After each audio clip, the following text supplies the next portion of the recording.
Guys, we are live. This Mac can't connect to iCloud because of a problem in nextacademy.com. Don't say that out loud.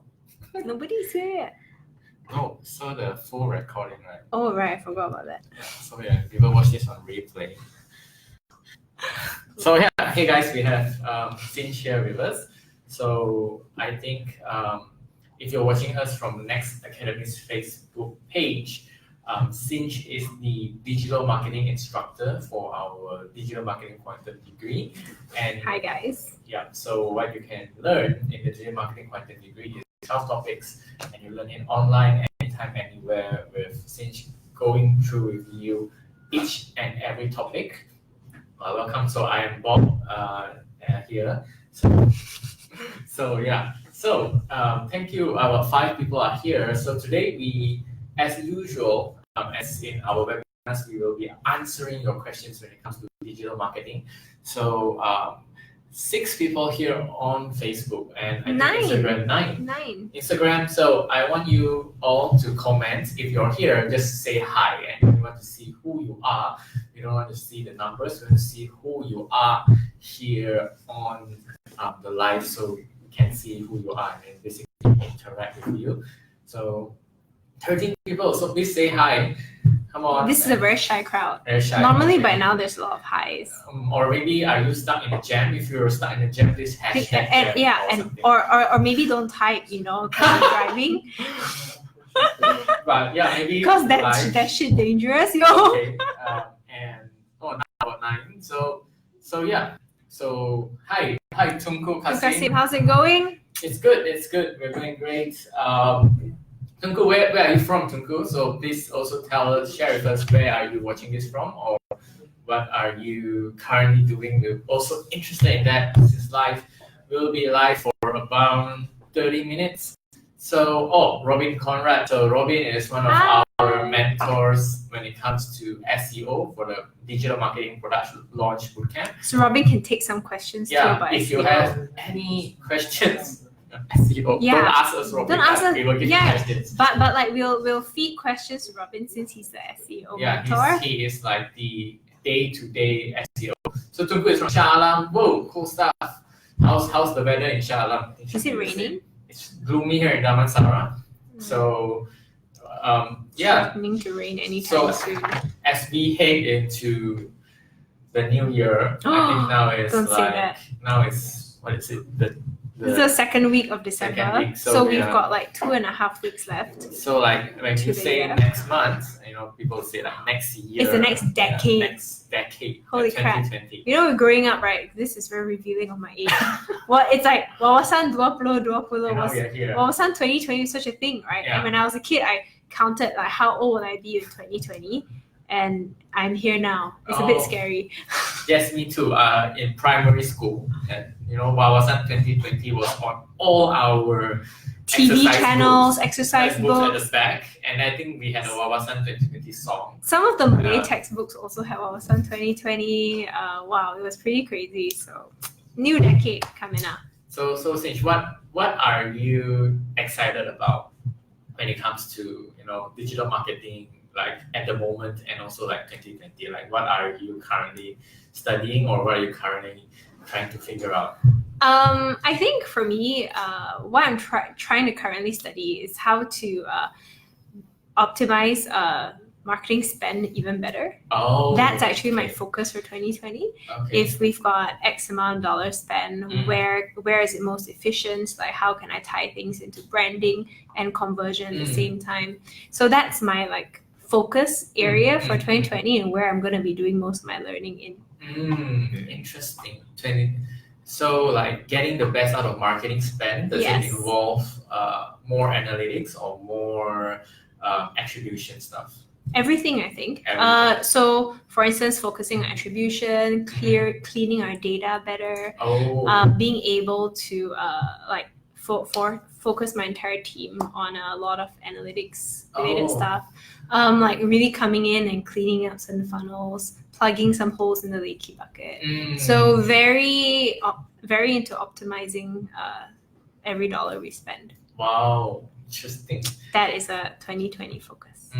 I myself have been focused more on social selling. I think in the B2B space, there's a lot of talk of account-based marketing, Yes, social selling, ABMs. and social selling and LinkedIn. So that's my focus right now, and I'm trying to, come up with more analysis of social selling and what gets to Cool. like we ABM. should trade learnings. Yeah. So ABM is cool. It's that for those of you online, ABM is account-based marketing. So if you're running a business like StoreUp, you will have certain targeted accounts, and your content marketing and everything would be based on the accounts that you target. Yes. And it also involves the sales people, doing the social selling, and it's very interesting. So that would pick up, with the growth of LinkedIn this year, that would actually pick up. I think that's something our content team is very heavily focused on. So 2020 is also a big year for video for StoreHub. We've got like a video team, we've got a video studio in our new office. Wow. So we're going to be doing more video content and really, really pushing really hard. I think there's a huge space, I think, for localized educational content for brick and mortar businesses, that right now you get a lot of this when you Google, you see American content. It's true. So how can we create more localized Southeast Asian, Malaysian, Thai, Filipino content? Wow, that will be interesting. That will be so interesting. You get a lot of Gary Lee's, you get a lot of like Dan Logs, but there's nothing coming from Southeast Asia. So exactly. And like, if you guys know of any really, really good like business owners here are great at marketing, and they're like running small businesses or medium-sized businesses, and they can speak any language, Chinese, Malay, English, like we'd love to have them on. Oh, cool. So it'll be like content-driven marketing. Very content-driven marketing in 2020. Cool. So that's amazing. And I think we have 20 people, so please say hi. We just really want to get to know you. Steve KS here. Hi, what do you agree about? Maybe you agree about 2020. 2020. Yes, you feel us? Yes, I think 1980 was 20 years ago. So yeah. So you just reveal your age. Not really, but yeah. 1980 was not 20 years ago. Yeah, I was not 20 years ago. Anyway. Okay, so do you guys have any digital marketing related questions? Oh, actually, I'm not sure if introduced. Did we introduce ourselves? Yeah, we did. Yeah, I forgot already. So Xin-Ci works with StoreHub as the head of marketing, and so if you like the questions here that we have questions about retail business or any online business, Xin-Ci has extensive experience when it comes to that. So if any questions of how to market your business, or how to grow a team, or how to basically anything related to career in digital marketing, you can ask us, or you can ask us what we're doing for Christmas also can. Yeah, so it's just keep it alive here. And thanks for saying hi Prabhu, hi Steve, hi Chin-Li, hi everyone. Please say hi to us, and at least we get to see who you are, and we get to see your there are over 30 people on now too.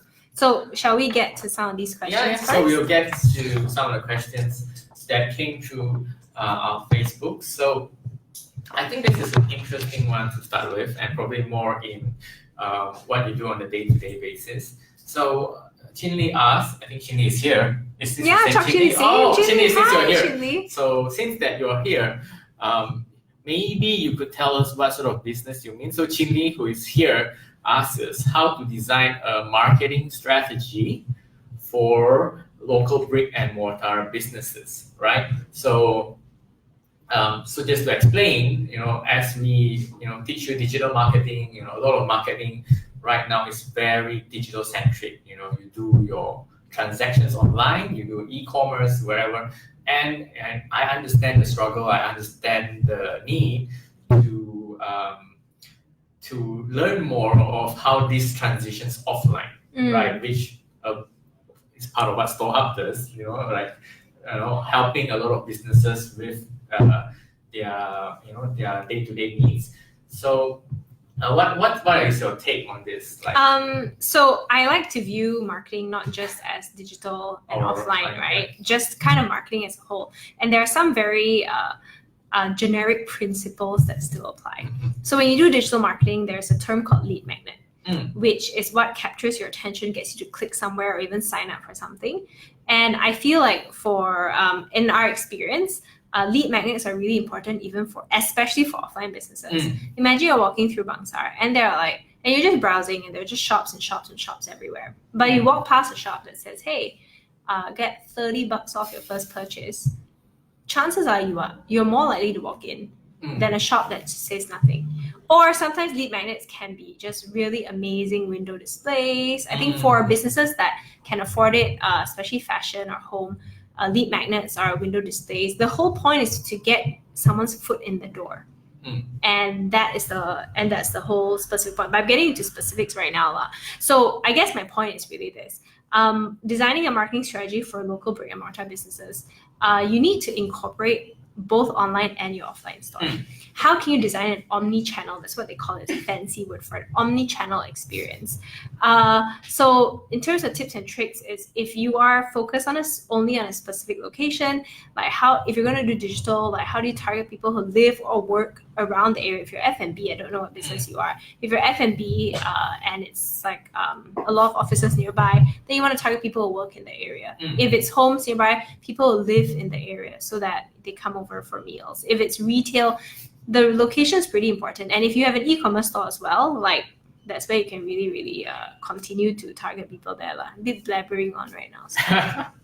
So I have something to add. So I love brick and mortar businesses because... Yeah, actually it's Bob's favorite. Bob loves using brick and mortar businesses as examples. Yeah. I work better with the e-commerce stuff. So brick and mortar businesses, there is a big challenge, since she said omni-channel, blending the online and offline. So there are a few ways that you can track. Let's say if you're running Facebook ads, it's brilliant because you can run Facebook ads in your locality. You can really dominate the locality. And there are still the challenge is, the goal is to get people to come physically to the store when it comes to a brick and mortar business, unless you have an online store, which is another story. So it's to get them to the store. So a lot of times, my experience here in Malaysia is to get people... furniture retail. Thank you for clarifying. So that's furniture, very interesting. That we can work on. Yes. So the challenge of most brick and mortar businesses is to get people physically to the store. And even before coming to the store, there is a lot of ways that you can, generate leads. You talk about lead magnets. So one of the ways is you funnel people to a WhatsApp link.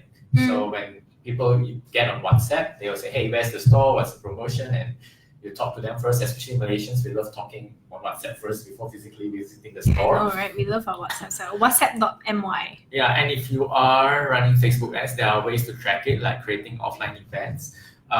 But in my experience, so in the product launch bootcamp, I always show the students different types of Facebook ads. So we'll go to Facebook ads library and look at Facebook ads from Petronas, Facebook ads from AirAsia, and Facebook ads from something like the chicken rice shop. So as in the chicken rice shop. Yeah. So everyone here, if you know the chicken rice shop song, please comment here as well. So everyone here would know chicken rice shop because of that jingle. So because when it comes to brick and mortar businesses, besides online, you also rely a lot on foot traffic. If you are in a mall, if you're a furniture store, you are in Samania.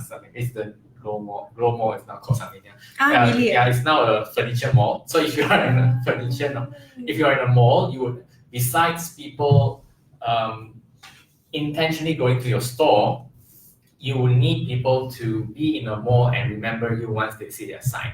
So what happens with a lot of brick and mortar businesses when it comes to digital marketing is they will work a lot on the awareness stage. Like if you see chicken rice shop ads and on radio or on Facebook, it's a lot of brand building, because in the end, they want you to see their sign there when you are in One Utama, when you're in Sunny Pyramid, and then that song comes to your brain, we just did. Actually, you're right. Another brick and mortar furniture retail, honestly, I feel got really good brand awareness recently might be Huga.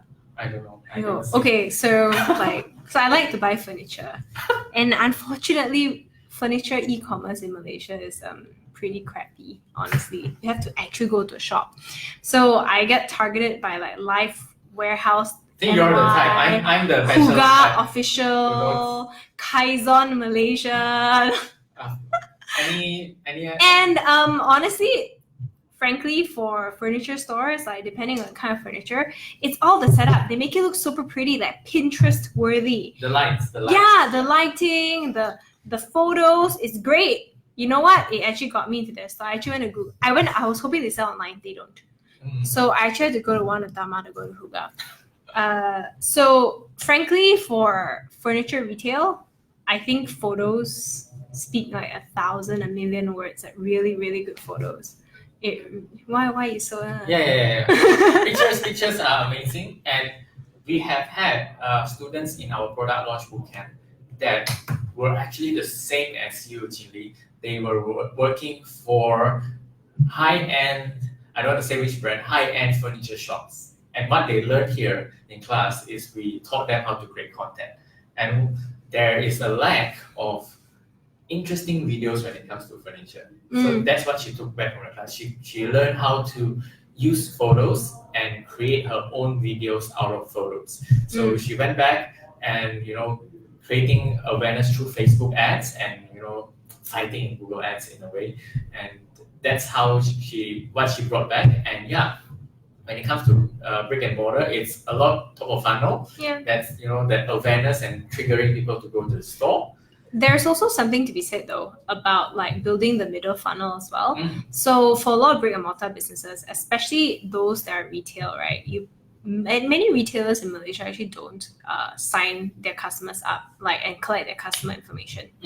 Quite a lot of them, but your existing customers are a huge opportunity for you to upsell and continue to get them to buy more and more. Why? They bought from you before. Chances are they know who you are. Your brand awareness is already there. They probably already liked your stuff. That's why they bought it. Provided you had pretty good products and didn't break after 3 days, you would be able to continue to upsell. And I think that's a really, really big big untapped potential there if you don't already have a loyalty program or you don't already collect customer information when they purchase your products at the counter. Yeah. So this is something related to what we teach again at the product launch bootcamp. We teach, Facebook custom audiences. Very exciting words. But the base of that is that you need to have custom audiences. And I teach the students, hey, if you don't have any data, the most basic thing you can do to collect data is to have a name card bowl and to key in the name cards into your system, and that will be your custom audience of people who visited your store. Secondly, and anyone who does the purchase, you have to have extensive ways of saving them as your custom audience, people who visited the store. And after that, whatever you want to do, you want to do remarketing, you want to do lookalike audiences, that's up to you. But there's more deep stuff which you need to learn from our digital marketing quantum degree. You can also use a StoreHub with a StoreHub with a loyalty function. Oh yeah, that's good. So if you can demo to us. Sorry. Yeah. So I hope Xin-Li, if you have any further questions, do let us know. But basically, a marketing strategy for brick and mortar business encompasses online and offline. Basically, getting people to your store down to the purchase. So shall we go down? Okay. Darren says, I don't own a business. I learned digital marketing. Other than opening my own digital marketing agency, which I think is too much competition, what can I use this skill to make more money earn more money than my current job? So Darren, can you also... What is your current job? Yeah, what is your current job? So let's say I create a character for you, right? So let's say I don't know, but Darren, if you're an investment banker, a bit difficult. But let's say you are a lawyer in a law firm. Right? How can digital marketing help a lawyer in a law firm? Is when you learn digital marketing, you understand how your boss gets new clients, how to get new clients for your boss. And there's a lot of opportunity in that industry when it comes to digital marketing. How you can understand, if you are working, even if as an investment banker, you can also understand who feeds you the leads, how your leads come through digital marketing. investment banker, you need leads. Yeah, fair enough. Yeah. fair So how enough. does it come? Does it come from Google search, or does it come from existing customers, referrals, or does it come from advertising? You never know. Positioning. How do you Yeah. position yourself? What is your unique selling proposition as a lawyer or investment banker? Yeah. Personal branding. Actually, you do kind of learn that as well. Yeah. So it involves, but the most fastest way that your digital marketing applies to your job is you learn customer acquisition. You know where it comes from, and you know also how you position yourself to acquire those customers. So in a nutshell, that's that. So let's see. I think we get a lot of questions every week on How to find clients. how to find clients as a freelancer, which is interesting. I'm a freelance designer from social media. Steve KX. So it says, hi, Steve. I'm a freelance designer. I have my own website. Oh, I cannot get to Steve's question. Okay, let's do Wei Guang's question, which we almost do every time we are here. So, I'm a digital marketing freelancer. Would like to know how to find clients. A few ways. I think today we'll do a different angle a bit. Okay. So I always say, before you become a freelancer, you need to be very good at what you do, which I hope you are. If you're not good enough, then come to a digital marketing quantum degree. No, first, if you're any sort of freelancer or any sort of consultant, you have to be very good at what you do. Word of mouth is so important. And it's not just to be good at what you do, it's to be good at servicing the client as well. Yeah. And managing their expectations. And because word of mouth can really kill you. Your question is valid because any sort of what business, no matter what business you are in the business of Never mind, go on. you're in the business of marketing because you are constantly acquiring new customers. Yeah, Keith, we'll get to your question soon. So we are looking at your question. So don't worry. We had to scroll upwards, sorry. Yeah. So how do you find clients? First, I don't know what is your skill set like as a digital marketer. Find someone who needs your services. If you're very good at SEO, you know a local dentist who is not ranked in the first page, just go and talk to them and say, hey, these are the things you should do to be ranked. Just tell them what to do. Or first, you reach out to anyone in your network who has a business and say, hey, these are the things that I can do. And the fastest way to get business, I'll tell you as a consultant myself, is to go in every time with a pitch, not with an idea or not with broad strokes of idea, but to give them actual plans of this is what I'm going to do, and this is what. Even if you don't get the business, the person who is listening to you will learn something and appreciate it and appreciate the expertise. So once you have the skill and once you know you can make a difference to businesses, you will not be worried about this question because you know that you have the goods and it's just finding the right buyer. And honestly, right, everyone's looking for a digital marketer now. Whether you are a cafe or like an e-commerce store, digital marketing, everyone's looking for a digital marketer. Yeah. So find your niche. This is what I always say actually. What's your niche? Like, are you going to be focusing on, so I know actually digital marketers who focus on only brick and mortar cafe type businesses. And they get really, really good at acquisition and running stuff for like cafes. So why? Because one cafe owner probably knows like 3 other cafe owners. And then there's a word of mouth thing that you can go on. You build a niche there.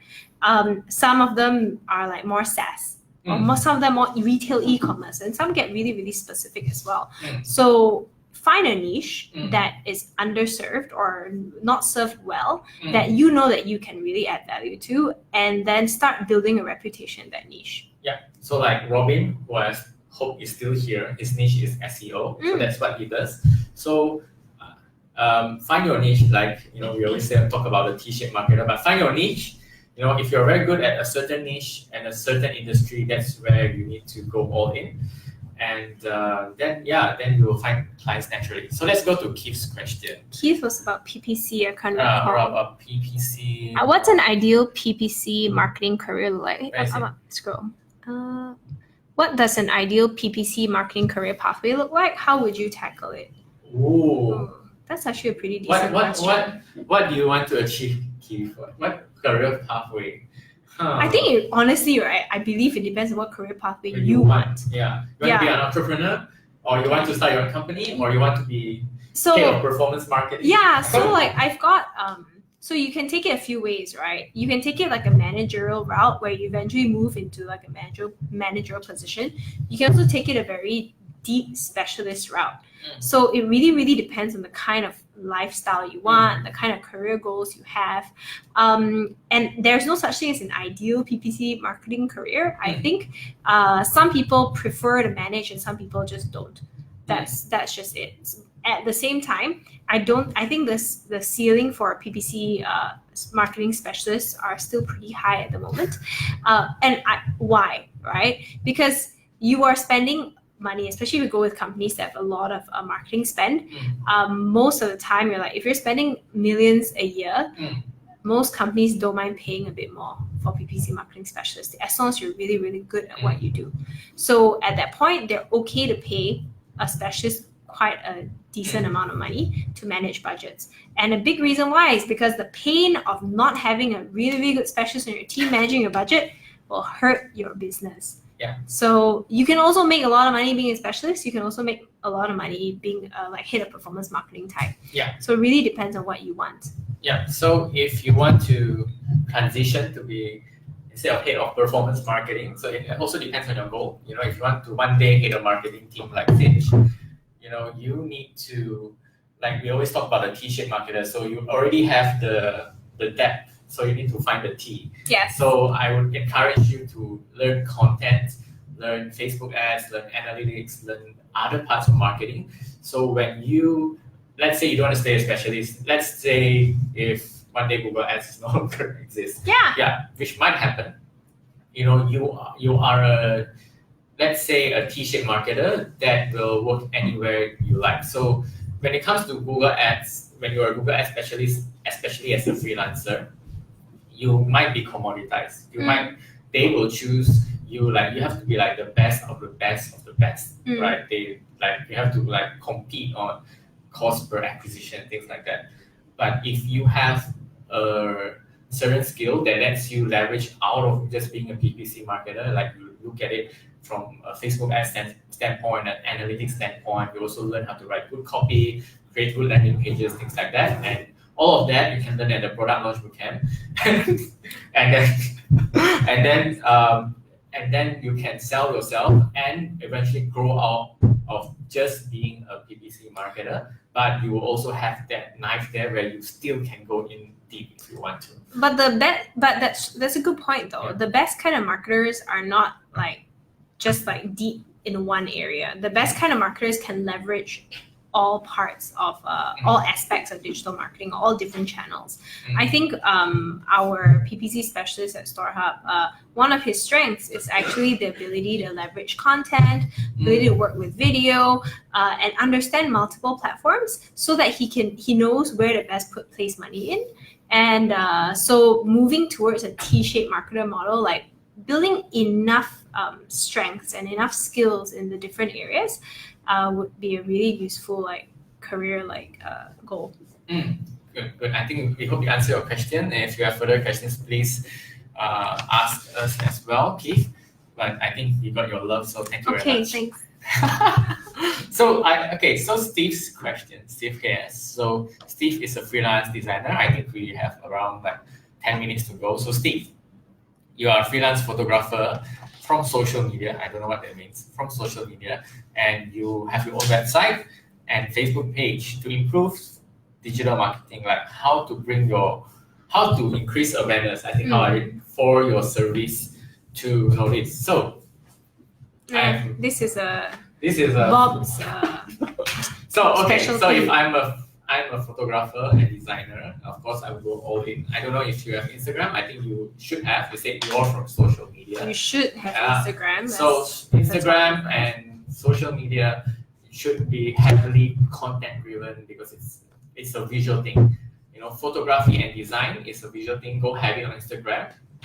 And this applies to all platforms. I do this myself on my personal brand. The fastest way to grow your brand awareness is through collaborations. The fastest way, the fast way.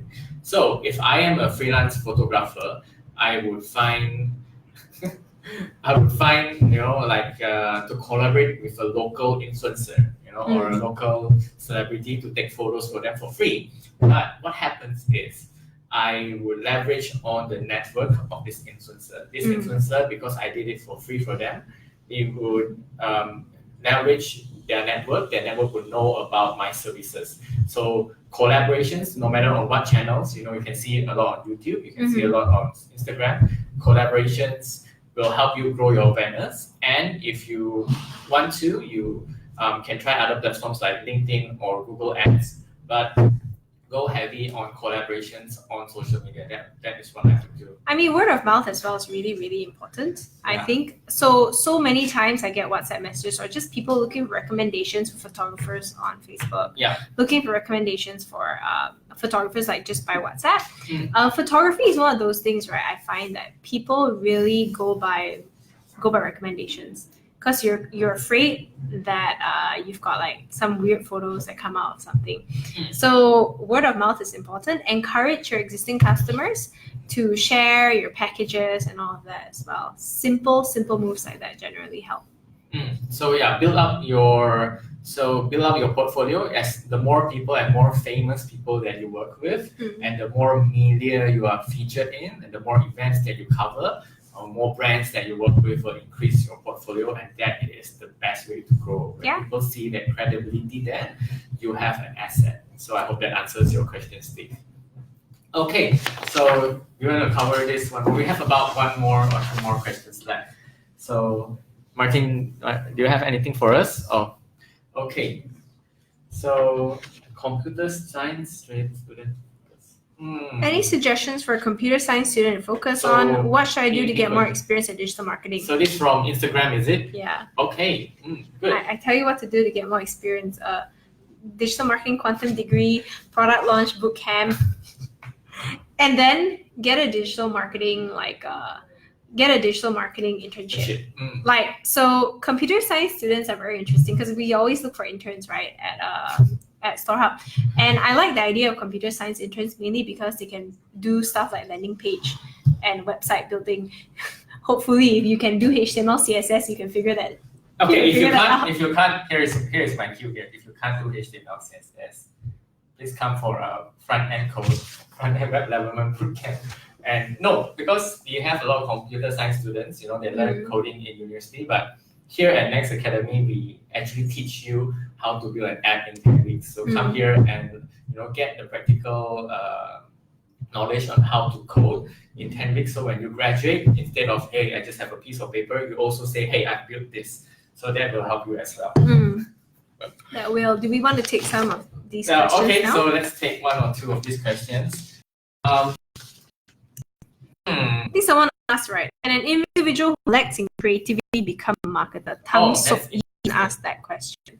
So okay, let's go into context, right? So Tan Sok-Yin is an e-commerce executive. So I don't know if you're here, Sok-Yin. If you have any challenges, please let us know as well.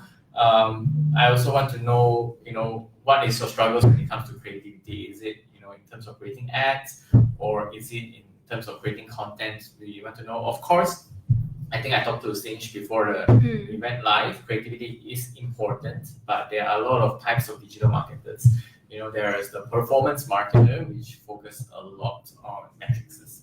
And then there is, I think Xin-Ci said, if you can't create, steal. You can copy. Copy or steal. Yeah. So, but copying and stealing requires some creativity, but yeah. But creativity is a very broad term, right? When you think, so do you think you are not creative, or are you actually not creative?